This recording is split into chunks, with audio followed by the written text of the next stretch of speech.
can't do it. I can't take this shit no more, man. Something that's fundamental to all Dota 2 games is the process of laning. Because laning is such an integral part of the game, it's extremely important we know how to handle it regardless of what position we end up playing in a game of Dota 2. This video will comb over concepts that, when applied correctly to your game plan, will see you have a significantly higher success during your laning time. If you like videos such as this, I'd hugely appreciate a thumbs up and a follow here on the channel. I work hard at putting out content and your support is what makes it possible. One of the first important things to cover regarding laning is that of picking heroes and matchup itself. What heroes are you bringing to a lane and what exactly are you up against? This theme alone is going to largely determine exactly how you should approach the lane that you find yourself on. In general, most people quickly learn that if two melee heroes are on Radiant offlane, with two range heroes being on Dire safe lane, that the initial stage can be very hard. But this is where thinking critically about the matchup you're on becomes increasingly important. If you find yourself in a situation where you are in a double melee lane, you now have to find a way to make that work, in one fashion or another.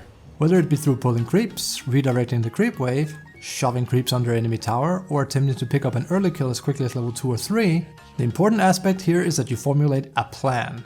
One of the most commonly seen mistakes in Dota 2 is that players will just pick anything they feel like, without ever really giving much thought about the consequences of their picks, or how to utilize it matchup wise. If you're a support, it's common you pick first over your core, and you should be doubly aware of how difficult lanes can be, because you rarely have a guarantee what your ally will draft together with you. On the other hand, if you're core, and you've seen your ally pick something that isn't exactly great in the early laning stage, you won't be doing yourself or your ally any favors by picking something equally bad at initial laning. Unless the two of you can make it work, of course. Lastly, it's also important how a mid player thinks about picking into a matchup. Mid lane doesn't have the same lane dynamic as the side lanes. So if you find yourself in a very unfavorable matchup due to your draft against the enemy, the initial laning stage really could spell doom for the rest of the game. Ultimately, it's seriously important that every player thinks critically about what they pick. And once the matchups themselves are set in stone, how to play around the picks compared to that of the enemy. A seriously crucial aspect of the game that quite a few players choose to neglect is often that of regeneration and resource management, which is extremely important during the laning aspect in particular. Your HP and mana pool is what can determine what you can and cannot do during lane after all. The difficult thing about this concept is how it varies widely from game to game, and not just based on what you play, but also what the opponent has drafted against you. If you're against a very oppressive offlane as a safe laner, you'll find your HP to be in much lower thresholds than otherwise, especially if you're playing a character that might not have a lot of native survivability attached to them. It therefore becomes increasingly prevalent that you play around it accordingly. Purchasing enough regeneration throughout laning is key, because it's what fuels everything you'll be doing there. If you have a high enough HP pool, you can survive, last hit and deny creeps. It's also what allows you to go on the offense, since a higher pool of health lets you trade favorably with the enemy, which can result in a kill, whereas a low HP pool rarely affords such an option. Likewise, mana as well as cooldowns should be looked at in much a similar fashion. Mana is very often the primary way in which you'll be chipping away at the enemy's HP pool, so being sure to efficiently use it is absolutely mandatory to winning the lane. A lot of supports that are strong is precisely because they'll trade their mana efficiently for damage output in laning, such as Jakiro, Skywrath or Ancient Apparition to name a few.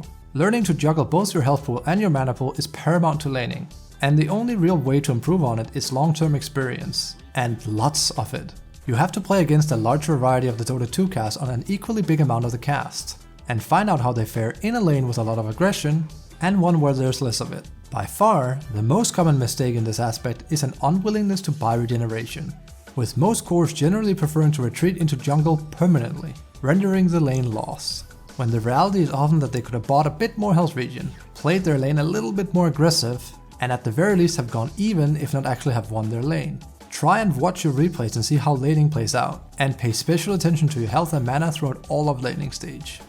Like it or not, at the end of the day, Dota 2 is a team game, which means that communication is one of the things that seriously help improve the outcome of a match on average. The same thing rings true for laning, whether you're side laning and communicating with your partner, or you're mid lane and announce that the enemy mid laner is gone, or requesting a gank. Communication really does significantly help your chance of winning a game. Most of the kills that will happen on side lanes are often a byproduct of people playing together to grab a kill for themselves. And by using communication, this is only made that much easier, because you can coordinate how to go about the kill in a quick and efficient manner. Using pings, voice lines or even your microphone, every little bit helps in this regard.